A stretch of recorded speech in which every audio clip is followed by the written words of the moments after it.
हमारे पास एक पाव है भिंडी, जिसे मैंने बीच में से कट लगा दिया है, ठीक है।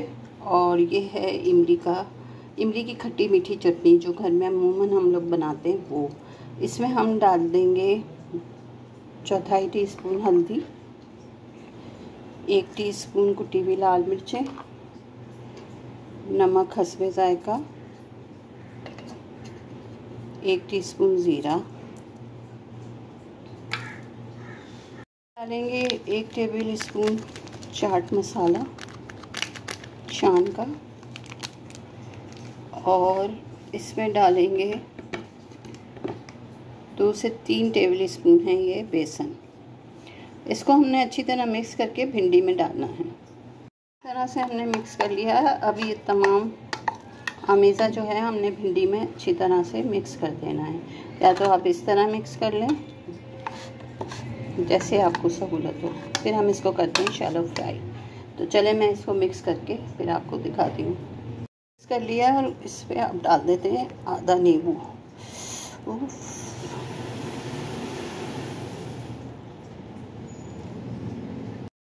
पैन में डाल दें घी, ऑयल, जो भी आप इस्तेमाल करते हैं, थोड़ा सा और डलेगा। और इसके अंदर हम ये सारी भिंडियों को डाल देंगे। इसमें ऑयल भी डाल दिया है।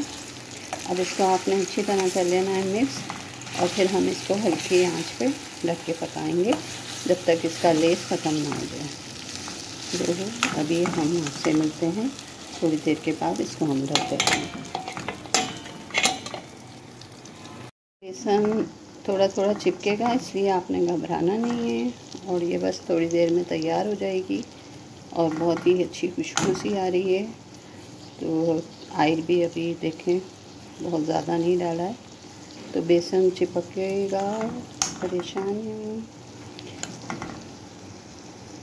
बस ये थोड़ी देर में तैयार हो जाएगी बहुत मज़े की भिंडी।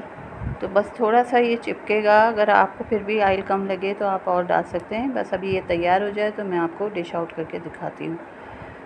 और ये देख लें, बहुत ही यम्मी बनी थी ये भिंडी। और ये रेसिपी मैंने फ़र्स्ट टाइम खुद ही बनाई है, खुद ही ट्राई की और खुद ही क्या कहते हैं खा भी ली। तो यकीन करें बहुत अच्छी बनी है। मुझे यकीन नहीं था कि मैं ये रेसिपी अपने दिमाग से बना रही हूँ तो कैसी बनेगी, लेकिन माशाल्लाह माशाल्लाह बहुत अच्छी लगी और सारे घर को पसंद आई ये रेसिपी। तो इंशाल्लाह आपको भी पसंद आएगी। तो अगर पसंद आ जाए तो ज़रूर बनाइएगा, लाइक शेयर और सब्सक्राइब कर दें, और प्लीज़ हमारी वीडियो वॉच ज़रूर किया करें। अल्लाह हाफ़िज़।